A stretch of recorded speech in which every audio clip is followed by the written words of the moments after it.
क्या केंद्रीय मंत्री अश्विनी वैष्णव जी ने ड्रीम इलेवन को वापस लाने के लिए 15 दिन वाला बयान दिया है? क्या 15 दिन के अंदर ड्रीम इलेवन वापस आ जाएगा या फिर हमेशा के लिए ड्रीम इलेवन बंद हो जाएगा? क्या है सच्चाई और अश्विनी वैष्णव जी ने क्या कहा है, इसके बारे में मैं आपको सारी सच्चाई बताने वाला हूं। सबसे पहली बात है कि सरकार जो ऑनलाइन गेमिंग एक्ट बिल लेकर आए, ये यूजर के लिए गलत है, क्योंकि जो यूजर फैंटेसी खेल रहे थे तो वो कहीं ना कहीं शिफ्ट हो रहे हैं। क्योंकि जब लीगल तरीके से ड्रीम इलेवन हो, माई इलेवन सर्कल हो, विजन इलेवन हो, जहां पे लोग आसानी से डिपॉजिट भी करते थे और विड्रॉल भी आसानी से हो जाता था, तो उन सारी चीजों को जो सही तरीके से चल रहा था, जो सरकार को टैक्स पे कर रहे थे, उसको तो बैन कर दिए हैं।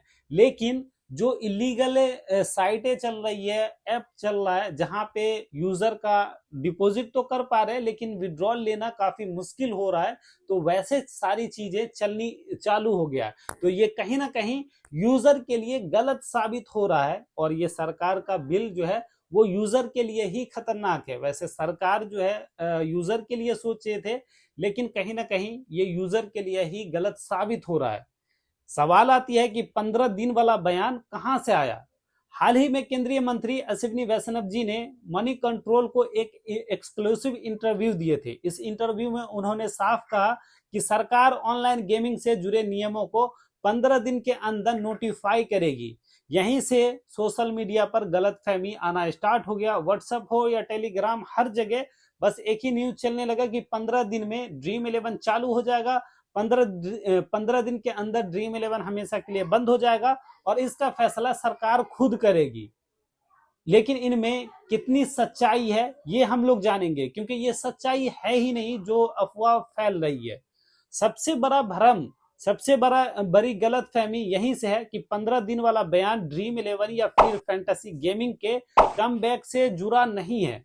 मैं साफ शब्दों में कहना चाहता हूं, इस बयान का ड्रीम इलेवन के आने न आने से कोई भी सीधा कनेक्शन नहीं है। न सरकार ने कहा कि ड्रीम इलेवन आएगा और न सरकार ने यह भी नहीं कहा कि ड्रीम इलेवन बंद हो जाएगा।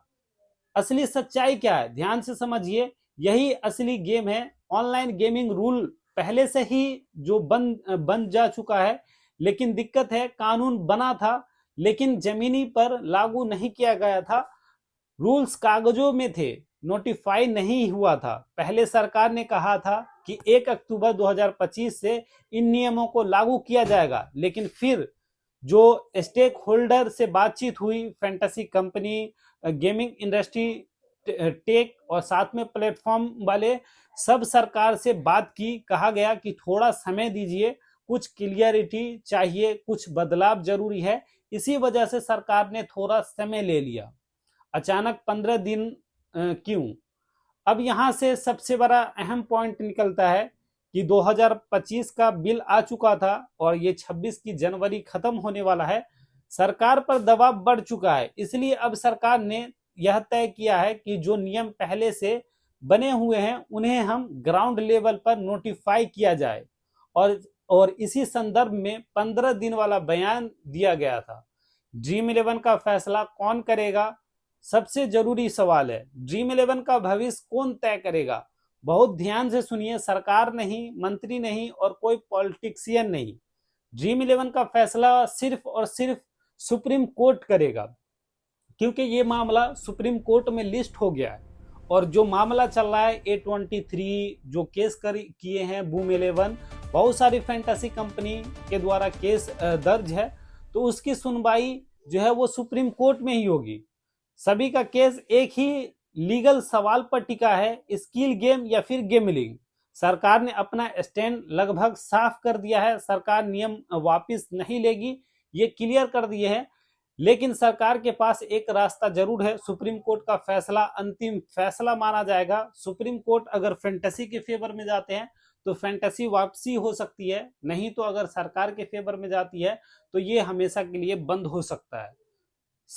फैसला सबके लिए एक जैसा होगा। जब सुप्रीम कोर्ट फैसला देगा, स्किल माना जाएगा, तो dream eleven A23 fantasy app सभी को राहत मिलेगी।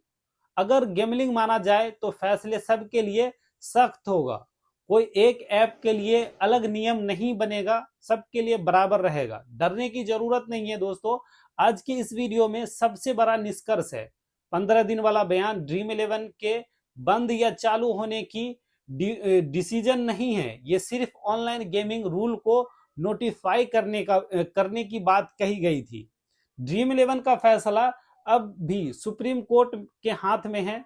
अगर आपको यह वीडियो सारी क्लियरिटी को क्लियर किया है तो लाइक तो बनता ही है, लाइक जरूर करना। और हाँ, अगर आप चाहते हैं कि फैंटेसी की वापसी हो, जो स्किल बेस्ड था, जो सरकार को टैक्स पे कर रहे थे और जहां पे बड़े बड़े ग्रैंड लीग लगता था, स्किल दिखाने का मौका मिलता था और बहुत सारे लोग जो है विनर बने थे और बहुत सारे लोगों का किस्मत चमक भी सकता था। तो आप चाहते हैं कि इस तरह की चीज जो सरकार को रियल में टैक्स पे करे, सही से विड्रॉल दे और सही से वो गेम खिलाए सही तरीके से, और उनकी वापसी हो, तो आप लोग कमेंट जरूर करें। बाकी मिलते हैं नेक्स्ट वीडियो में अगले अपडेट के साथ। तब तक के लिए चैनल को सब्सक्राइब जरूर कीजिएगा। Okay, thank you.